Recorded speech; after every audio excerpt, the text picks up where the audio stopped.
let me share the screen now.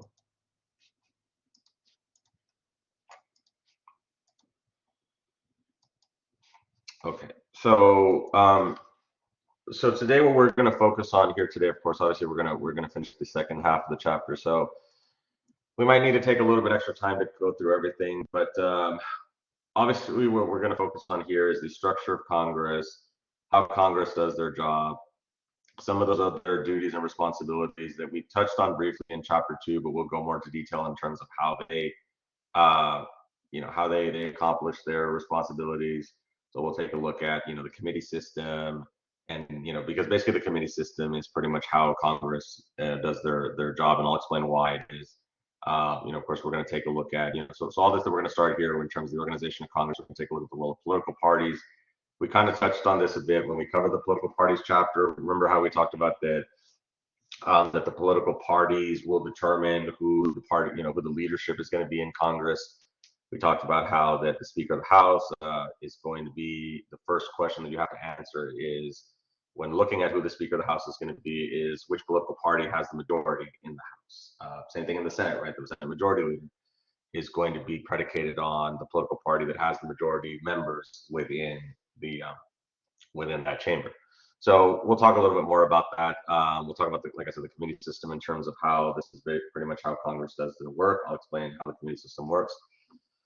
We'll take a look at the staffers, of course, in terms of the roles that the people that work for these members of Congress, what they do. They don't just fetch the coffee, although that is something that is pretty important, right? Especially in the early mornings. But no, they do a lot more than that. We'll take a look at caucuses.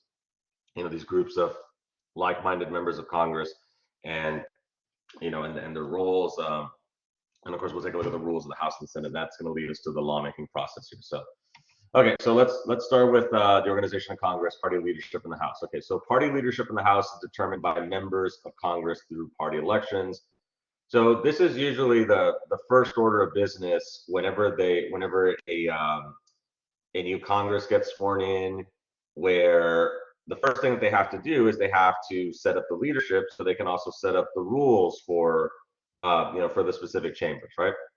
So we saw this a couple of months ago. I'll post this later on in the additional resources. During the summer, I'm going to kind of revamp my resources, and I need to update it, to add, some more stuff that's been happening. So I'll be doing that this summer. But I'm sure you're all familiar with the Kevin McCarthy situation, right, where he was trying to become speaker. And of course, since the Republicans had just taken the House in this last midterm election, there was going to be a new speaker because now the Republicans had a majority over the Democrats, right? So, so of course you probably saw how this worked, right? So this is called a conference by the House Republicans and a caucus by the House Democrats. But basically, it pretty much operates the same way, where the Republicans are going to elect their leadership, and the Democrats are going to elect their leadership, right? So, and of course, we saw this, culminate with Kevin McCarthy needing several rounds of votes to ultimately secure the votes needed to be able to become speaker, and then Hakeem Jeffries is the minority leader, on the Democrat side, right? So the Speaker of the House of Representatives is the leader of the majority party, and the Speaker is the most important party and House leader. What we mean by this is, as it says here, the Speaker can influence the legislative agenda, the fate of legislation, and members' positions within the House. So you might be wondering to yourself, okay, so why is it so important? Why is this this House election to determine who the Speaker is going to be? Why is this so incredibly important? Well, as I was talking earlier, obviously, of course, you need to have your leadership in place so that you can also set forth the rules that the chambers are going to follow. And within those rules, we also have designations in terms of power that the Speaker has, right? The Speaker traditionally has been by far the most powerful person in the House. And as it says here, the Speaker basically sets the tone for the legislative agenda. The Speaker decides, the scheduling of, floor action when it comes to, bills, if they're able to make it out of committee. The Speaker, is able to assign, the committee members and the chair people of the committees. And the Speaker also, like I said, sets the schedule for the work that they're going to do, right? So you can see that the Speaker has pretty much unlimited power within the House in terms of setting what the rules of the House are going to be. That's why, that's why people want to be Speaker, right? Because it's definitely a very powerful position. And so, with that being said, we're going to talk about how the leadership is extremely important because without the, you don't want to get on the bad side of the leadership because then you might not be able to get put on very attractive committees. For sure, you won't be able to chair any committees. And so you have to be in good standing with with the speaker, as well as the party leadership on the minority side, because you want to try to get good positions on those committees. And we'll explain why the committee system is important here. But just note that for the speakership, it's an extremely powerful position that basically sets the tone for how the chamber is going to operate, right? And of course, you also have to look at the political parties that are in power, right? So if you have a Republican House, and let's say you are, a Democrat member of Congress, it's going to be very difficult to get your agenda passed because you don't have the votes, at the time, right? Plus, you don't have the leadership because your political party is not in power, right? They don't have more votes than the other side, right? So, it becomes a situation where, and we've talked before about how the parties have become really polarized, where it's really hard to get any type of bipartisan legislation done because the parties have just kind of dug in on themselves. You see this on both sides, right? You see this on the Republican side and the Democrat side. So it definitely becomes a situation where the the number in terms of who has the majority in these chambers is even more important than ever because of the extreme polarization in our nation's politics here. Um, so again, the parties also elect other important leaders. So the majority leader is elected by the majority party, second in the party hierarchy, following the speaker. So this is also going to be a member of the of the majority party here. And as we mentioned, right now with the minority leader, they are the elected leader of the minority party, and these positions will switch whenever the parties whenever the parties change power in the House, right? So if let's say in this next election coming up next year, let's say the Democrats are able to win back the House, then we'll do this all over again, right? You also have to remember that with every new election, with every 2 years, you're going to have a new incarnation of Congress, right? Because not all of the members of Congress are going to, get reelected. I mean, it could happen theoretically, but the odds of that are, virtually impossible, right? You're going to have people that are going to move on to other things and things like that. So you still have to swear in everyone, even if they've been a long-term member of Congress, they still have to be sworn in because it's a new Congress, right? And so with that, of course, you're going to have these these votes again and things like that. And then, of course, we also have the whip, who is and both parties have the whips, and the way to remember the whip is because, as it says here, responsible for coordinating the party's legislative strategy, building support for key issues, and counting votes. Basically, they whip up their members to get them to be in support of legislation that their particular party is sponsoring. So on the majority side, the whip's role would be if the Republicans have some legislation that they're trying to pass in the House, the majority whip is going to try to whip the other members, the non-leadership members, they call them the rank and file members, to get, to ensure that they're going to vote for that. So the whip will go to all those members and be like, hey, are you going to be voting on this? Can we count on your vote for this very important House bill that's that's coming up for a vote here, right? And if you have members of the majority party that are not in support of it, they're not wanting to vote on it, then the majority whip will try to negotiate with them, right? They'll try to set up meetings. Maybe they'll even have the speaker come and try to talk to these members to try to get them all on the same page so that they can try to get this legislation passed.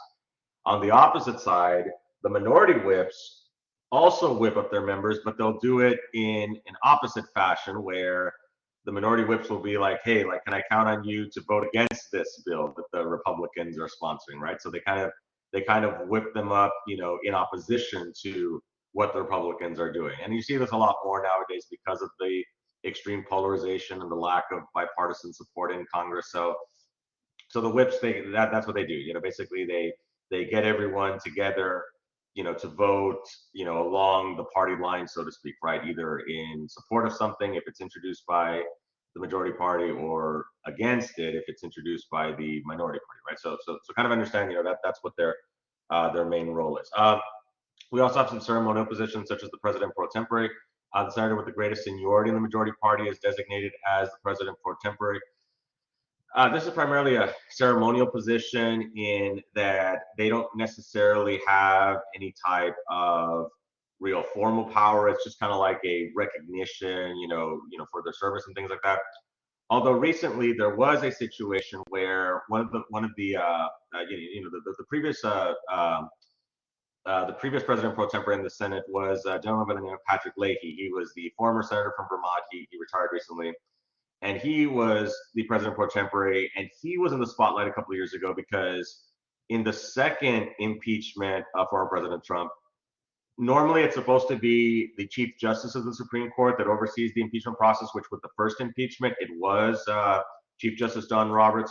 But in the second impeachment, it was the president pro tempore Patrick Leahy who was basically overseeing the second impeachment process. So that's why. So more recently, he was in the news for that role. So again, they don't really do all that much in terms of the actual day-to-day leadership. Again, it's a ceremonial role, but that was an example of where the president pro tempore can get involved here with some of these important these important responsibilities.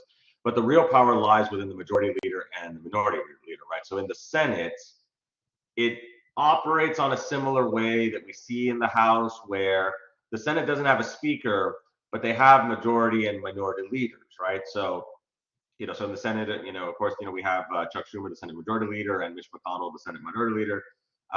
They've been in these roles.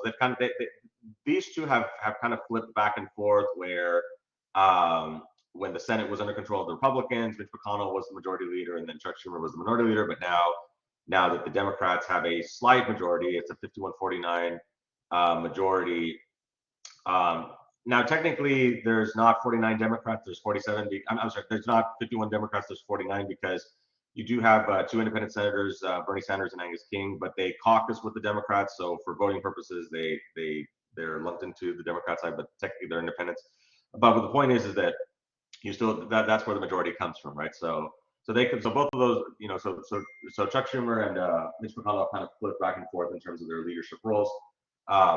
But the point here, of course, like we're saying, is that the majority leader is pretty much like the speaker in that the majority leader controls the Senate's calendar or agenda for legislation. The majority leader, like the speaker in the House, pretty much has almost unlimited power within the Senate in terms of like I said, who gets to serve on the committees, what bills get brought up to the floor after it gets out of committees, because again, there's a lot of rules to this, which we're just going over the very broad aspects of this. As I've said to y'all before, there are graduate classes that are specifically devoted to these types of, to these institutions. Like there's a graduate class on Congress, there's a graduate class on the presidency. So we're just looking at the very, very broad overview of these branches. But again, there's whole classes that are devoted to these, classes devoted to the judiciary. Where I know in one of those classes that I took, we went over a lot of Supreme Court cases, and we talked about the state of the federal judiciary and things like that. So there's a lot more that you could go into in these classes. So we're just going to look at the very broad overview of this. And one of the things that you could even like have a class on its own is congressional procedure, like the procedures that the Senate and the House have, because they have very complicated procedures. Where yes, I'm gonna teach you all the basics of it, but there's a lot more that goes into it. People have written books on the complexity of some of these procedures in terms of how to be recognized and what types of ways that you can get for legislation to get put on the floor and things like that. So okay, so this gives you all just a quick a quick structure in terms of in terms of the House and the Senate here, in terms of the leadership. Of course, obviously it starts with the members of the majority party, and then they decide who the speaker is, the majority leader, and their whips. And then of course we see the speaker is responsible for putting people on the rules committee, and then also the speaker can also decide who serves on these different committees, such as policy committees and things like that. And of course, and so we'll talk about some of these committees here in a bit, and then In the Senate, we see it's a similar situation, right, where the majority leader is going to select the committee members and the chair people, and we've also got some some of these other committees, such as the budget committee, which we'll take a look at here in a bit. So see how it's a little bit complicated, right? But again, I'm going to explain to you all the basics here. So okay, so let's get to the committees. This is how Congress does pretty much all of their work here, and I'll explain why right now. Let me just take a drink of water really quickly here.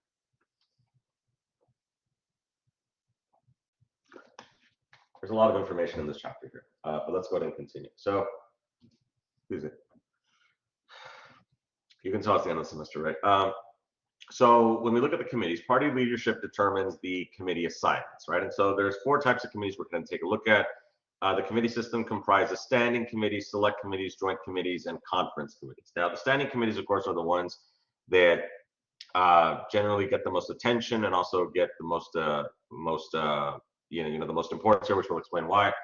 But first, before we go into the committee system, I want to explain why Congress does their work through the committee system, and also in Texas as well. The legislature also does their work through committees. Now, the reason for this is because the committee system is meant to be a way to make the legislative process more streamlined, make it more organized. And the reason why they do it this way is because could you imagine having, like, if we look at like members of Congress, like the 435, could you imagine if you had them all in this big room, they're all trying to introduce legislation, they're all trying to talk, they're all trying to, debate each other. I mean, it would just be a chaotic mess, right? Imagine if, like, let's say, I'll use like an education example. So like, let's say you're one of these like assistant principals or something like that, and it's time to clear out the lunchroom because they got to go back to class. Could you imagine how chaotic it would be to try to get all those students there in the lunchroom to go line up and have to get, I mean, they do it, but it's not an easy thing to do, right? Because everyone's all talking and yelling and all that. So it becomes a very difficult situation to try to get all that under control. Now, of course, these are adults, so obviously it's going to be a lot easier. But the point is that it's difficult for other reasons, right? It's difficult to get things done. It's difficult to be organized when you've got a room of that many people just all talking.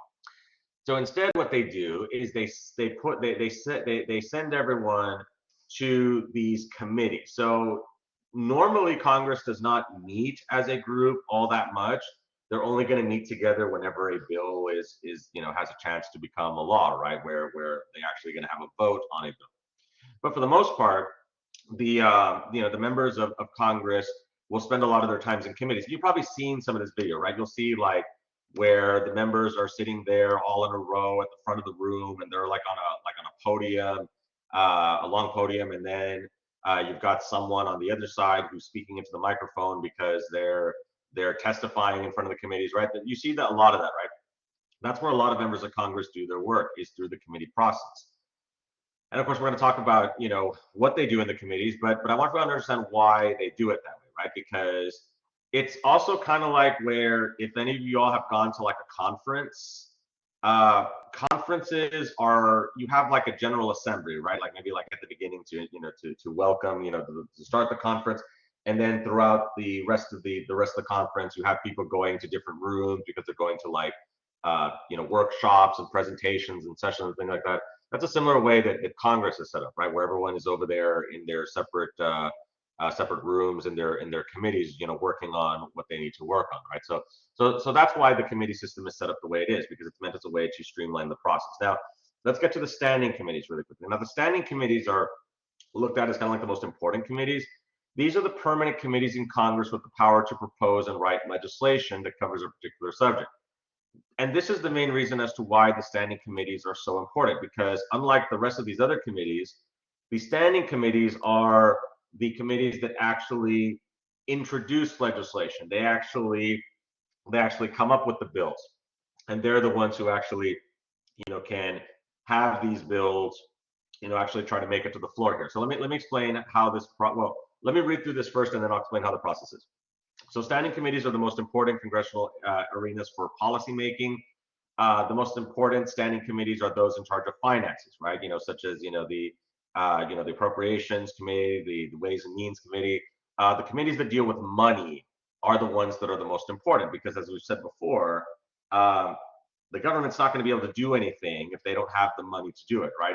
So you can't, just like in life, right? I mean, if you don't got money, you're not going to be able to do much of anything, right? Because there's not too many things in life that are free. Everything sort of costs something, right? So government is no different, right? That in order for the government to be able to operate and to function, you're going to have to have the money to do so, and you're going to have, and we'll talk about money a little bit later, like the omnibus spending bill here, but you're going to have that money to do so. So that's why the committees that deal with money and finance and funding and budgeting are the most important ones, right? Because you can't do anything else without the money.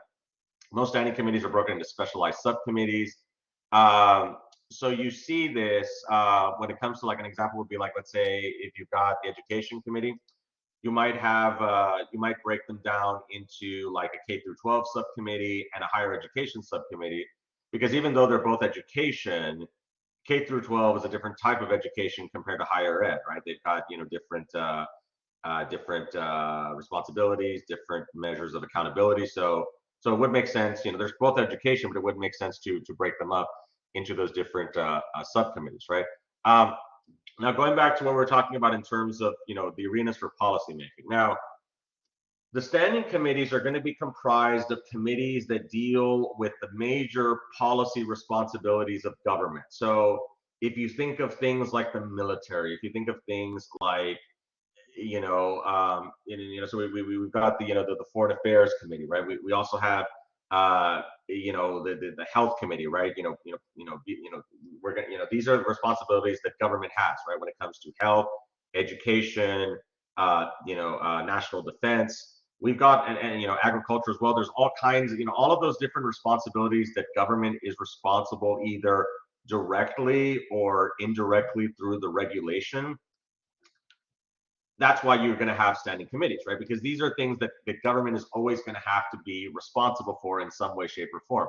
So that's why they're considered standing and they're considered permanent committees, because these are the essential policy responsibilities that government has nowadays, right? To look after people's health, to make sure that people are educated, to make sure that we have adequate national defense against adversaries, right? These are things that government is always going to have to be, at least on some levels, responsible for.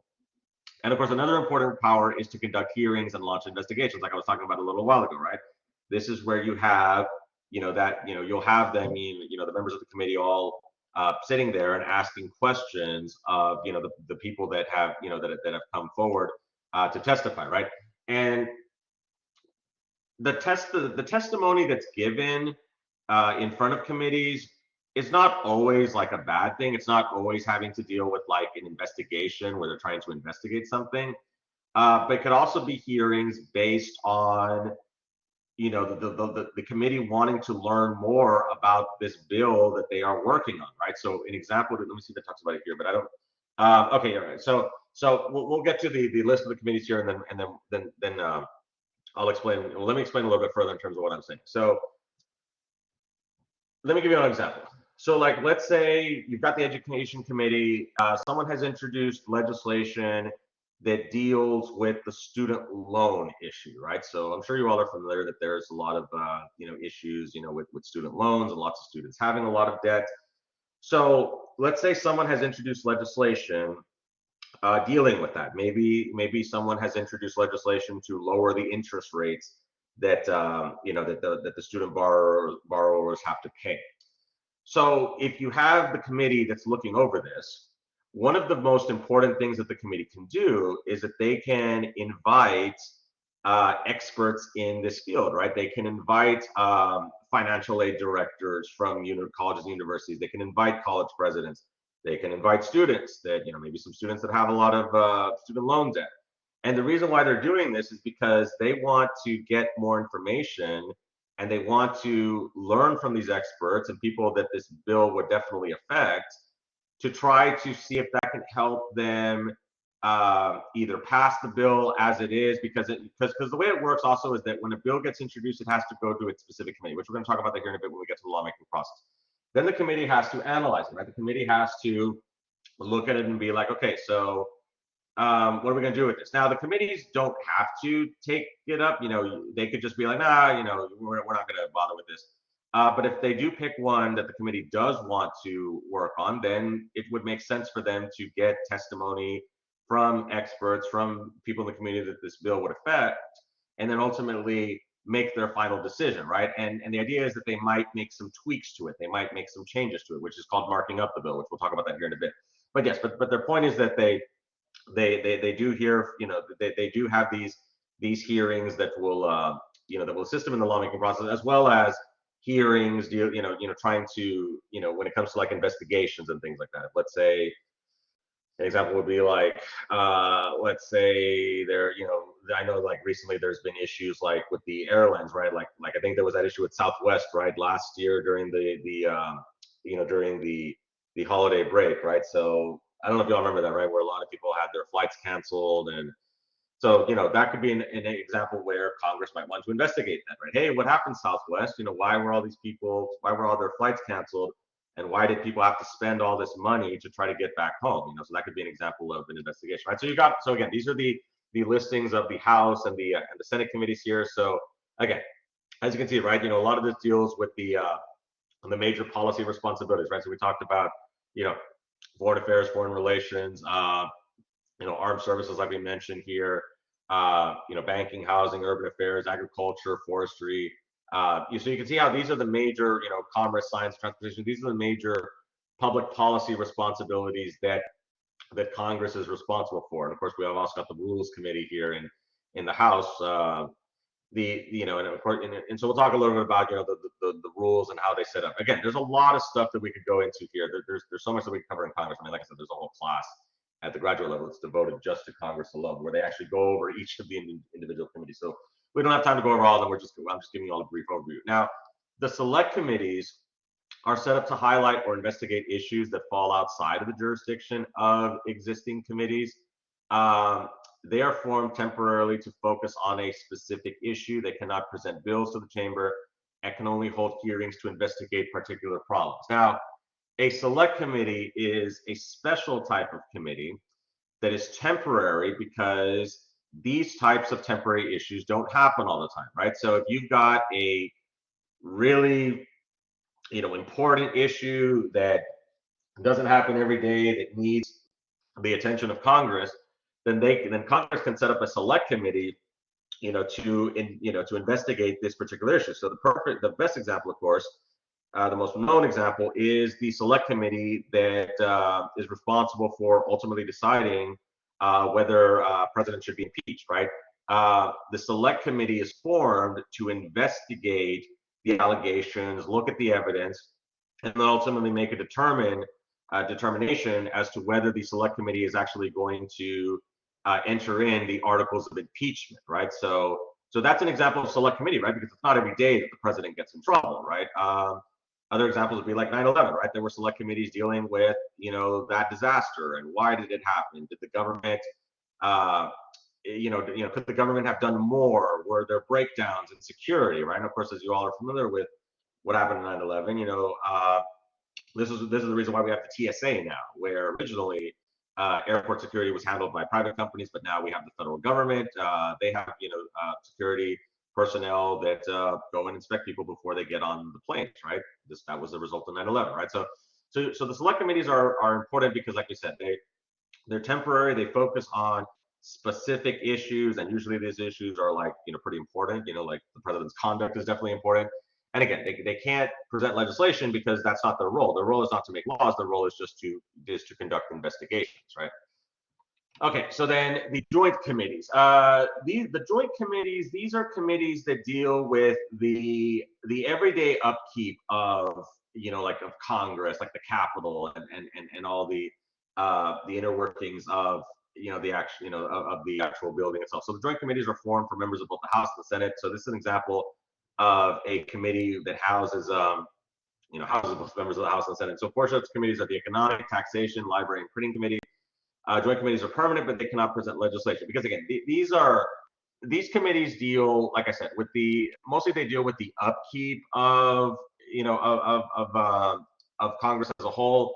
So this is similar to like, if any of you have ever like gone to some of these like local board meetings where, like for the school districts or like STC, Because I know before COVID, I used to have an assignment where I wanted for students to go like to go to these meetings.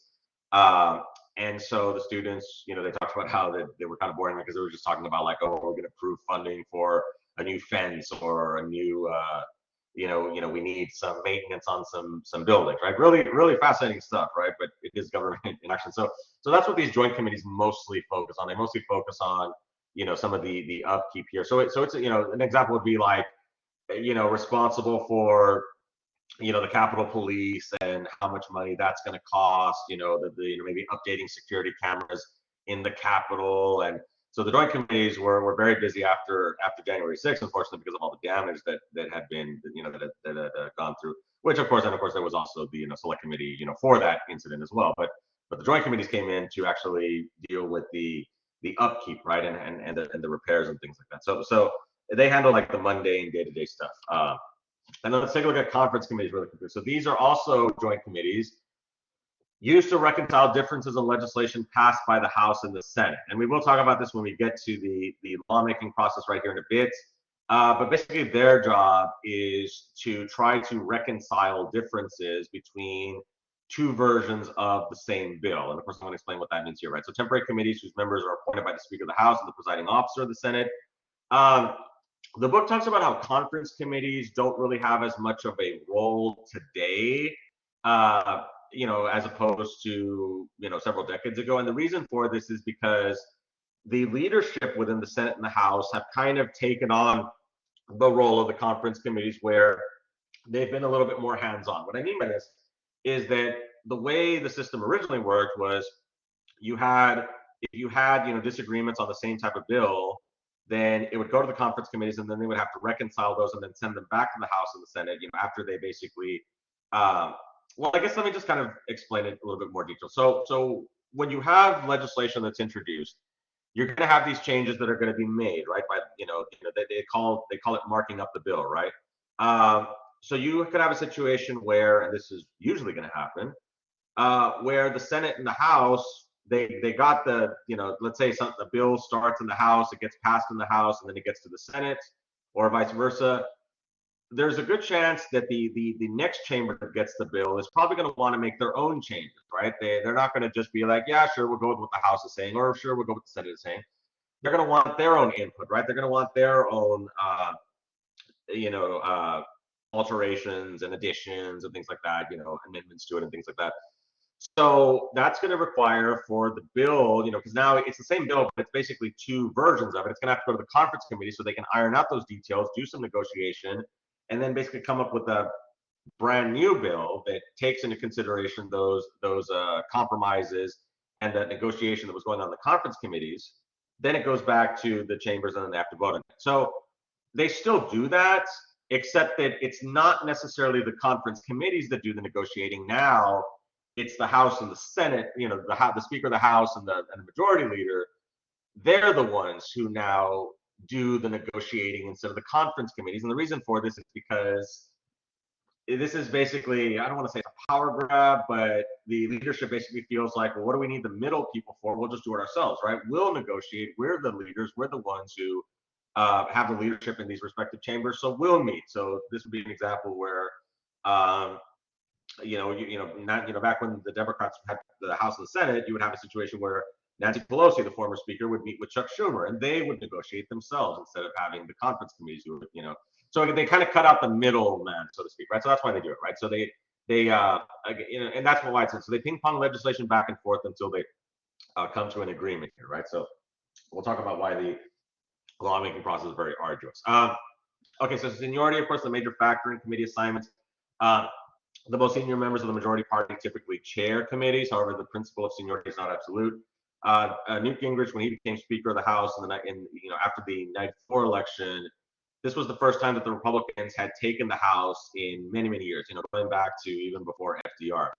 And so Newt Gingrich was responsible for basically changing the rules, so to speak, to where it wasn't necessarily going to be based solely on seniority. It also was going to the party leadership was going to have a lot more of a role in terms of determining seats on the committees and things like that. So over the years, Congress has reformed the organizational structure and procedures for committees.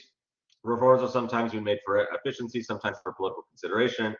And the committees no longer have as central a role in policymaking. They do continue to play a role in the legislative process, especially on issues that are not distinctly partisan. So what all this means here, everyone, what I want y'all to understand is that yes, the committees are extremely important, especially the standing committees, because as you see here, the standing committees are the only committees that actually can work on legislation and actually get bills to get to the floor to be voted upon. However, though, what the book is saying is that now the leadership basically has more power than the committees, right? Because the leadership determines who sits on the committees, and the leadership is not going to put someone on the committee that is not going to buy into what the leadership wants them to do, right? They have meetings before and you know that this actually is true because this has been reported, right? That the leadership will have meetings with prospective members to try and because a lot of people want to get on these really cool committees. So in order to get on these really prestigious committees, the leadership is going to have to be like, okay, so are you going to are you on board with because we want to do this, and this. Are you on board with all of this, right? And so if the committee member says no, then they might not get on those committees, right? Because the leadership is going to be very systematic in terms of who gets put on the committees, right? They want to be all on the same page so that they can get ready to try to pass the legislation that the leadership is wanting, right? And you see this in the Texas legislature too, right? Where like Dan Patrick will be very specific on which Republicans to sit on committees because he wants for he's going to want for Republicans to share in his vision of what he envisions the Texas Senate to be, right? Which is there's nothing wrong with that, right? Because that's they're the leadership, and so they they were selected by their members, and so with that being said, you have to basically be on their side, right? And so that's why the committees don't necessarily have as much power, because the committees don't set the tone for what legislation is going to be worked on. It's the leadership that sets the tone, because the leadership is going to decide who serves on the committee. So I hope this makes sense in terms of why it's changed in more recent years, because back then the committee members basically kind of they kind of not necessarily took a hands-off approach, but they basically kind of the committees were the ones who really set the tone, but now it's the leadership, so to speak. So the leadership has gotten a lot more powerful here. Let's talk about the staffers here really quick. Okay, so every member of Congress has staff members who, sorry, let me take another swig of water. These, of course, are the staffers that work in the congressional office, right? These are the, and this usually starts with the chief of staff, and then moving on down to other staffers, and there's a lot of interns that also help out there in the congressional staffers office, in the offices of the senators and congresspeople, right? So it's not just the member of Congress who is doing everything, right? They have a team that assists them with their duties and responsibilities, right? So they formulate and draft legislative proposals. So yes, and this is similar to what we see like in any type of business or hierarchy where the boss isn't necessarily going to be the one who's going to be typing out the documents, right? You pass that off on to like the secretaries or the staffers and things like that. So yes, obviously, of course, it's the final call of the senator or the member of the House. But in terms of actually doing the paperwork, that can usually be done by the staffers, right? They organize hearings. That also helps with like setting the schedule for the member of Congress in terms of getting like the room set up and things like that. And usually they'll all work together on this. Different staffers from different members of Congress. They deal with administrative agencies, so they also are on the phone with like federal agencies, especially like if, let's say, if you're a member of Congress that sits on the Appropriations Committee. Oh yeah, you're definitely going to be getting calls from from all these different federal agencies that are wanting to kind of get as much funding as they can get, right? So yeah, if you're a staffer for one of these very powerful members of Congress, you're definitely going to be in constant communication with these administrative agencies, because they're going to make all these requests and submit all these budget proposals for the members of Congress to look at, right? We'll talk about next time the president and how the president also basically submits the budget, but then Congress has to approve it. But that doesn't mean that the agencies don't try to still make their case, right? negotiate with lobbyists, of course. Lobbyists, of course, people who represent these interest groups. There's all kinds of interest groups as well. When it comes, some examples would be like the NRA and things like that. So they'll make requests to try to meet with these members of Congress here, and then handle constituent services and requests. This is called casework, where this is where, like, if, let's say you got a particular issue, like I'll give you an example. Like, let's say you're filing for Social Security disability benefits and your application gets denied. You could maybe try to reach out to your member of Congress and see if they could maybe help you out with that situation. Since they obviously, of course, work in the federal government and they're high up within the federal government, maybe there's something that they could do, right? So that's where you reach out to them with those requests. It's kind of like when you all email me about issues with like the class, right, or issues with Blackboard or the different LMSs, So you reach out to me because you need help, right? So with the system. So that's kind of like what casework is here as well.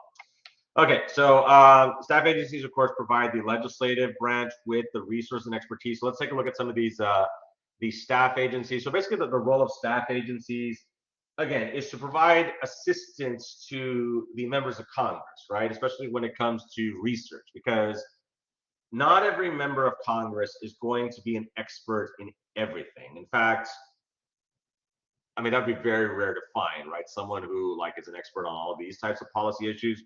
Normally, you have people that have a certain expertise. And that's another thing I also wanted to mention about the committees, is that they usually try to put members of Congress with committees that they have a background in.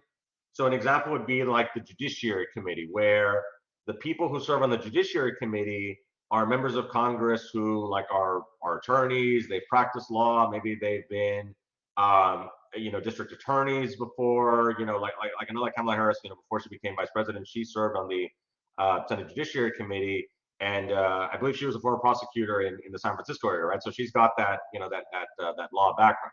So that is a requirement, right? That in order to serve on those committees, you do on that committee you do have to have a law background. Now, of course, that's not it doesn't always work that way with a lot of these committees, especially like for education, because there's not a lot of educators in Congress. So they try to do what they can, but for the most part, they try to do it. So with that being said, because not all these members of Congress are not experts in all areas of policy, we have the staff agencies that will provide them assistance in terms of helping them with their job in terms of deciding whether they should vote on something or not. So the Congressional Research Service, of course, is the research arm of Congress. This allows for members of Congress to go and research certain certain areas, certain public policy areas. It's basically it basically kind of acts. I mean, they have the Library of Congress, but the Congressional Research Service definitely assists with members of Congress who want to read up on on some aspects of of policy, dealing with the bill that, let's say, they might have to vote on. We also have the Congressional Budget Office. Assesses economic implications and costs of proposed federal programs. So this one gets a lot of attention in the media, because what members of Congress will do is they will take a pending bill and they will take it to the Congressional Budget Office, and they'll be like, okay, Congressional Budget Office, I want for you all to analyze this bill. I want for you all to explain, I want you all to write like a research analysis about how much this bill is going to cost, what are the benefits of this bill.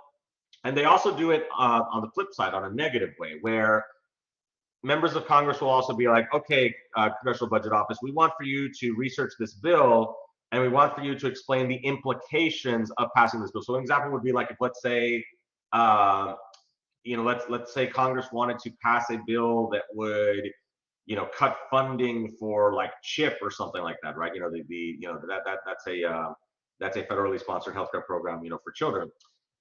You could have someone who opposes cutting CHIP to go to the Congressional Budget Office and be like, okay, so I want you all to research this and tell me how many kids would be affected by this, how many kids would lose out on their federally funded healthcare with this budget cut to the CHIP programs, right? So it's not just done as a way to make a strong argument for a bill. It can also be done to make a strong argument against it. So that's what the Congressional Budget Office does. They analyze the bill and they give their analysis about what are the implications of this bill. And the Government Accountability Office audits finances and administration of federal agencies and programs. Right? So this is basically the top auditor for for Congress in terms of the funding that Congress is responsible for, right? So again, they look at just like any auditor, right? They audit the spending of the federal agencies and ensure that the money that is being allocated by Congress, that it's being spent correctly, right? So if let's say Congress provides $500 billion to, no, I think the number's higher than that. Let's say I think it's like 750 to the defense budget. Well, the defense budget is different, right? Because they don't get audited. But let's say, so that's a bad example. Let's say another program. Let's say they want to, like for, how much money like the Department of the Interior gets, is that money being spent the way it's supposed to, right? Like if half of it's supposed to be spent for conservation efforts and the other half, and then there's another portion that's spent on advertising or things like that. The GAO has to make sure that the money's being spent the way it's supposed to be spent in the way the spending bill is put.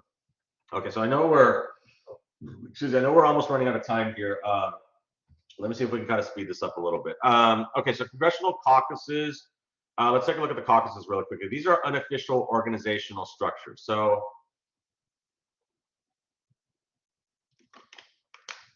okay, hold on. A lot of talking here, but let's continue. Okay, so what I want you to remember about the caucuses is that these are unofficial groups. And these are basically groups of senators who represent, group of senators or representatives who share common goals, interests, or social characteristics. So these are, members of Congress who have similar, goals, similar, and there's different types of caucuses, right? Like there are caucuses that are based on like race or gender, such as the Black Caucus and the Congressional Caucus for Women's Issues. So these caucuses tend to revolve around, race and gender, but then you also have some of these other caucuses like the Freedom Caucus, which tends to be based on ideology. These are like your more conservative members of caucus. We also have what's called the Problem Solvers Caucus, where it's an attempt at bipartisanship. So what I want you to understand is that these, like I said, these are informal groups, and they band together because they have similar interests, they have similar goals, they also have similar backgrounds. And they want to try to band together to try to help out those particular communities, right? So like the Black Caucus would be important because they obviously, of course, are going to want to bring up issues affecting the African American community, or the Women's Issues Caucus, right?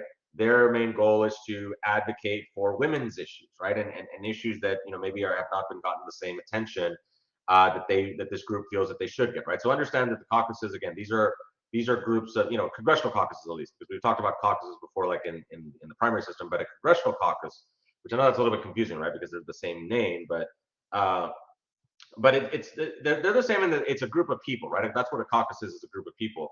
But in Congress, it's a group of people that focuses on certain issues, usually, like I said, related to either race or gender characteristics, or social and political issues as well here. So, okay, so all right, let's see, because I know this is going to be the main thing that we're going to talk about right here is, so I know we're already almost out of time, but let's see if we can kind of go through this as quickly as we can here. And I do want to talk about oversight as well as we get towards the end here. So let's talk about the bill making process here really quickly. So, all right, what is a bill? So I'm sure you all have probably seen the Schoolhouse Rock video, which is a really cool video. I really like it a lot. A bill, of course, is a proposed law sponsored by a member of Congress and submitted to the clerk of the House or the Senate, right? So the way we're going to talk about the lawmaking process, right? And it's a very arduous process. It's a very difficult process. There's a lot of steps to it. It's very confusing. And the issue, of course, is, some people say like, well, should the lawmaking process be that, complicated? Well, the idea is that the lawmaking process is supposed to be complicated like this because, the idea that the framers had originally was that they did not want for there to be, a overly activist government that would constantly be changing things, and especially like if, let's say, you had, a situation where, and that's also why they they staggered the terms of the senators, right? And originally the senators were not even elected by the people, right? These were elected by state legislators. So having a complicated, arduous bill process is also part of the an example of like these checks and balances that we have in our government, right? Because you don't want to have a government that is going to change things too much, right? Or there is going to be some change, of course, with different elections and different people in power, different political parties in power. But the idea is you don't want to have a situation where like if let's say the Republicans, come into power, they change everything, and then the Democrats get into power, and then they change everything back, and it's just this back and forth type of thing. So because the lawmaking process is very difficult, it does allow for some stability. Now, of course, there's disagreements on this, right? Some people would like to see a more activist government in doing things, even if let's say it's things they don't agree with. But some people would rather see like government actually do something than just kind of just twiddle their thumbs and be like, well, the process is too hard, we can't really do anything. But I want to explain to you all why it's very arduous and why it's difficult to get legislation passed. So I wanted to get that point here. But anyway, so let's continue. So again, so the way the lawmaking process begins is a bill gets introduced. So any member of the House and the Senate can introduce a bill. They submit it to the clerk, and then the bill, so the clerk, documents it, basically, tags it and basically gives it a number, it gives it a number. And so from there, the bill then proceeds according to the set of procedures that Congress claims to follow becomes, I'm sorry, a bill that proceeds according to the set of procedures that Congress claims to follow becomes law with regular order, right? So there's regular order and new order. So a less formal and more leadership-driven process for a bill to become law is referred to as the new order, right? So the regular order is what we talked about with, similar to the conference committees, right? That is a bill going to go through the regular process, or is it going to be fast-tracked by the leadership where the leadership is going to have more of an active role? That's the new order, which you could probably imagine that bills dealing with the money, right? The appropriations bill is probably has a better chance of being being an example of new order because it's very important, right? That you can't just be like, well, we didn't pass we didn't pass appropriations, so the government's not going to be able to function, and so we don't have any money, right?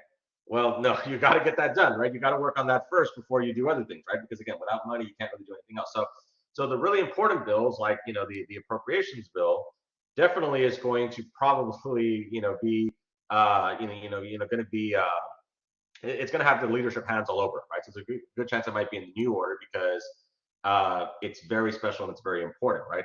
Especially when there's other bills like like the Obamacare, the Affordable Care Act. That also would have been a good example of a new order bill because it's really important, right? It's definitely something that President Obama, when he was president, made a very that was his like top priority. So of course he wanted for the leadership to also share in that vision too.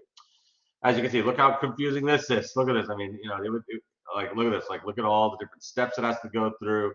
Goes through we're going to talk about that here in a little bit, but as you can see, it's just very extremely complicated with a lot of different steps. And so that's why, as we're going to talk here, it's very easy for a bill to slip up and not make it, right? Very few bills actually make it, to the president's desk and actually get signed into law, or they get vetoed and then you have to have the override, but we'll talk about that here in a bit.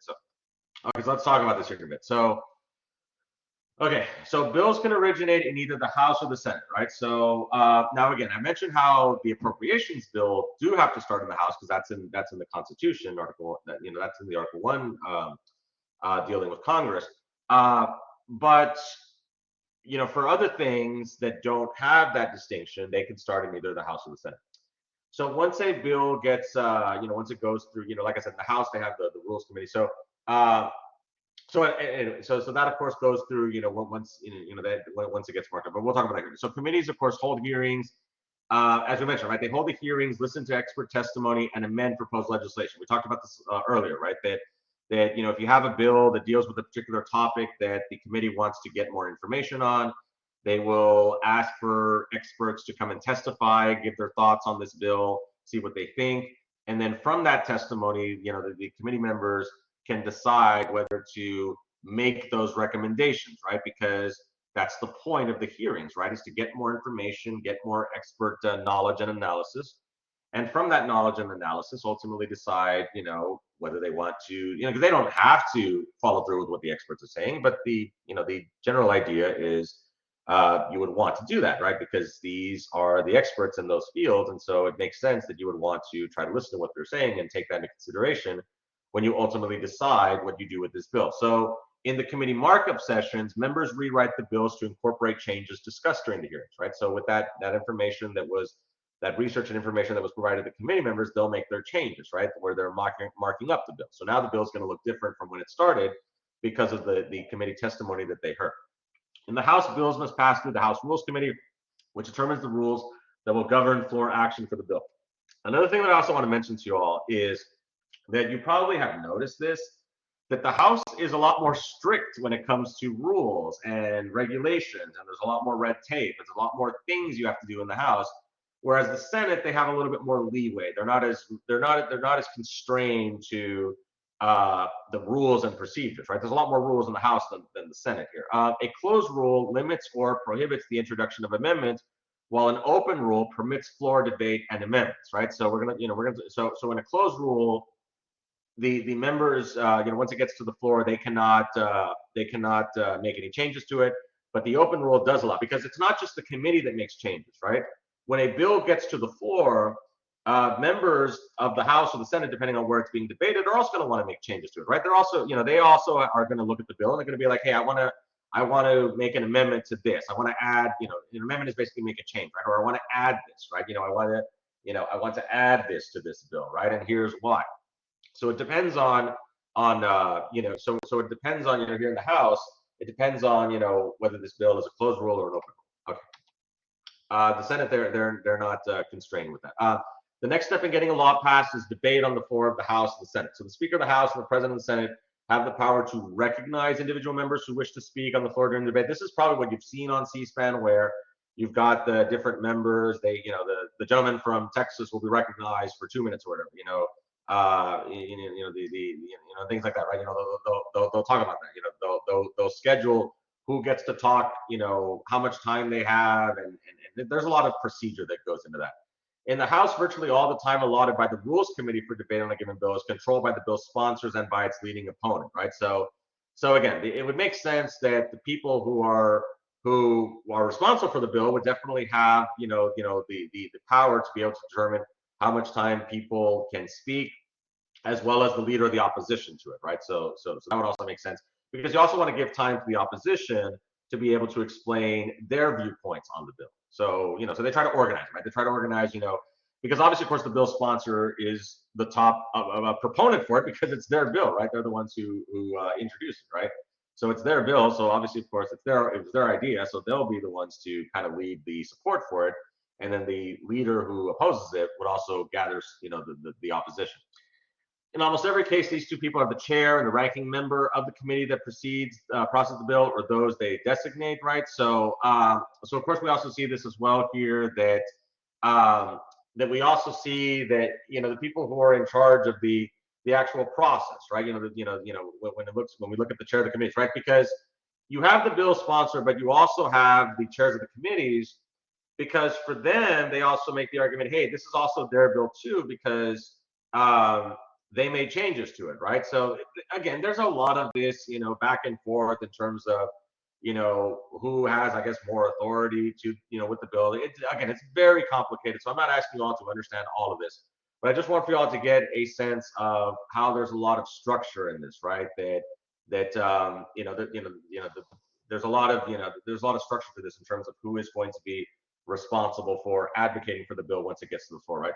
Those two participants by rule and tradition granted the power to allocate most of the debate time in small amounts to members seeking to speak for or against the measure, right? So the people who are in charge of the bill, who are responsible for getting it to the floor, usually are going to be the ones who decide how much time the people who are for it or against it ultimately get.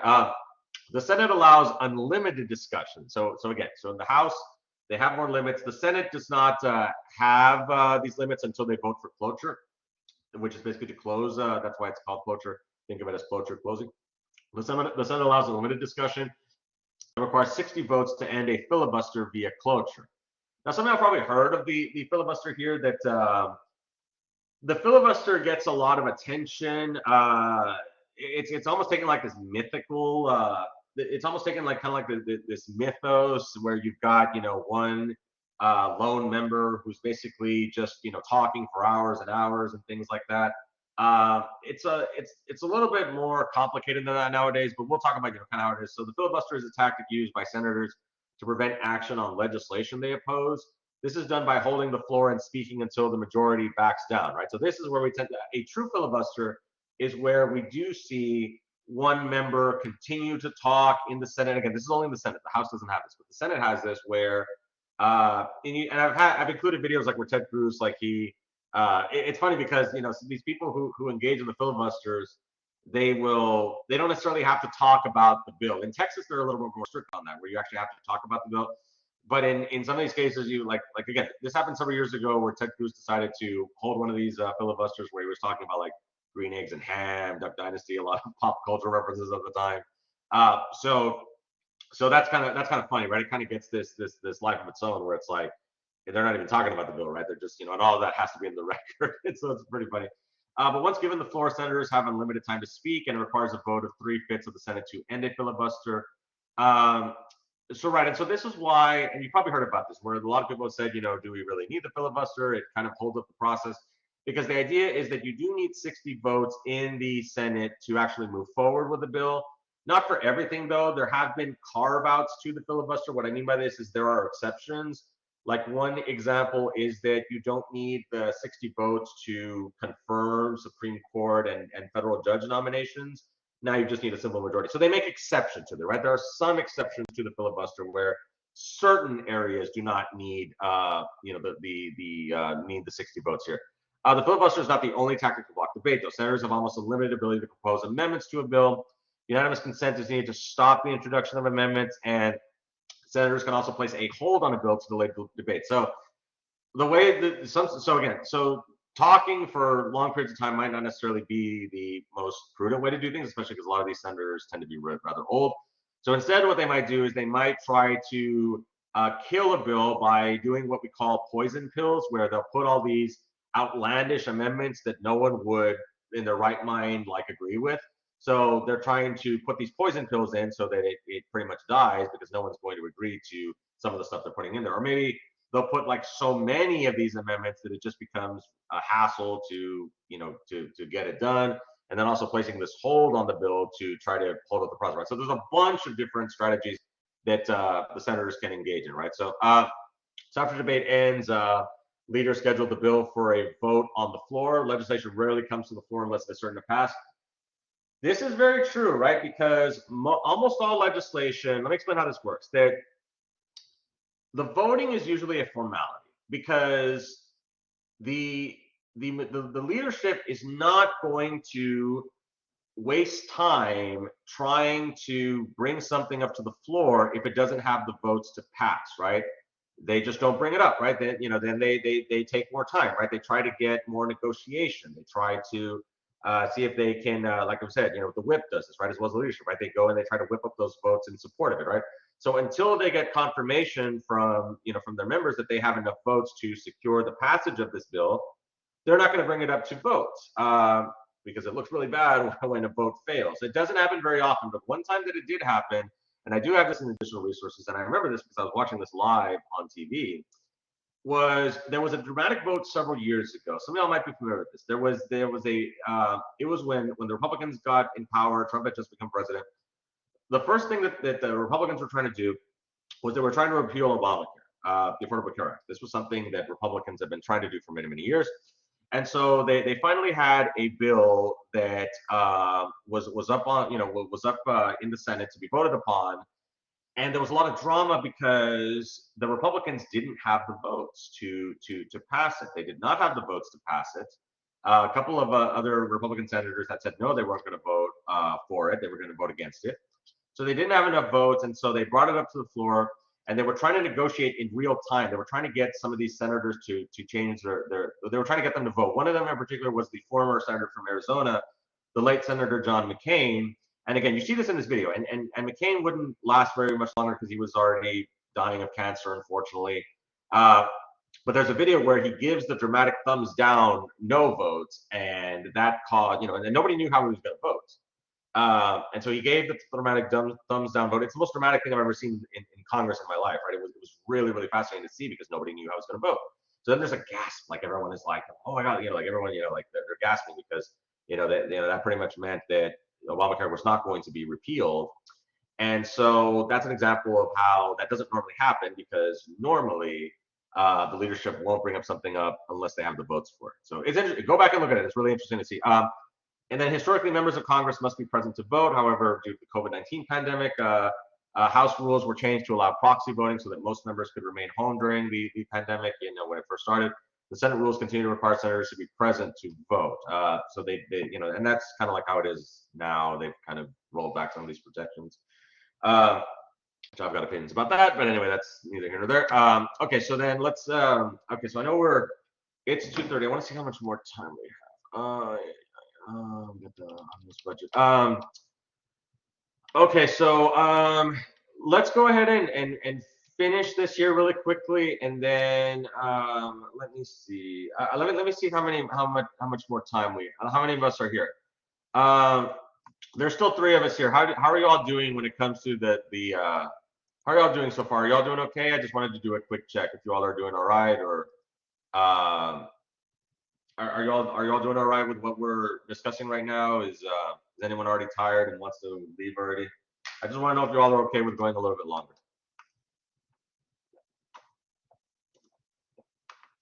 I feel like I am doing a filibuster right now with how this is going. Okay, so what I could try to do is let's finish up the lawmaking process first, and then if we need to pick this up a little bit next time, we can do that when we start on the presidency. So yeah, I don't have, or let's see, maybe we can try to do something here, but hold on, give me just a moment. Hold on.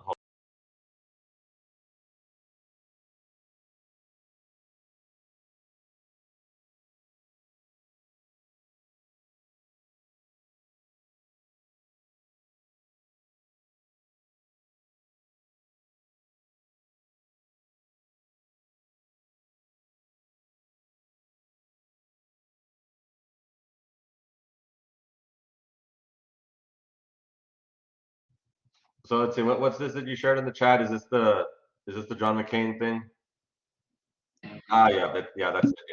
Yes. If you haven't seen it, watch it. It's very dramatic. It's one of the most dramatic things I've ever seen in Congress in my life. It was very, very dramatic because, like I said, nobody knew how he was going to vote. And then Mike Pence was also in the room because if it was a 50-50 tie, he would have broken the tie, being the vice president. So yeah, so it was very, very dramatic.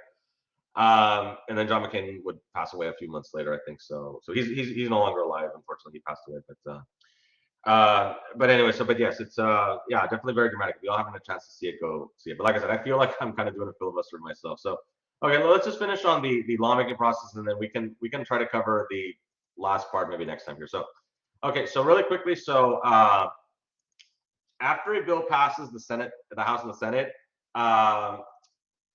we talked about how it could go to the conference committee, right? If the 2 chambers pass it with the same wording, the bill is sent to the president because they don't need to make changes. But usually that doesn't always happen, right? Because as we've said, if a bill starts in the House and it gets voted upon, and then the majority votes on it, and it gets to the Senate. And do remember that for the House, it's easier to pass things in the House than the Senate, because in the House you just need a simple majority for everything. But in the Senate, there are some things you just need a majority, but some of them do need the 60 votes. So that's why a lot of legislation makes it out of the House, but very little of it actually gets out of the Senate because you need a 60 vote threshold here. And because the political parties are so close to each other, right? Like I said, it's a 51-49 setup in the Senate. If the Democrats wanted to pass something, they would need at least 9 other Republicans to go along with it. And as we've said before, because of the high party polarization that we talked about before, most of these votes are going to be along party lines, where all the Republicans are going to, like let's say, like in the Senate, right?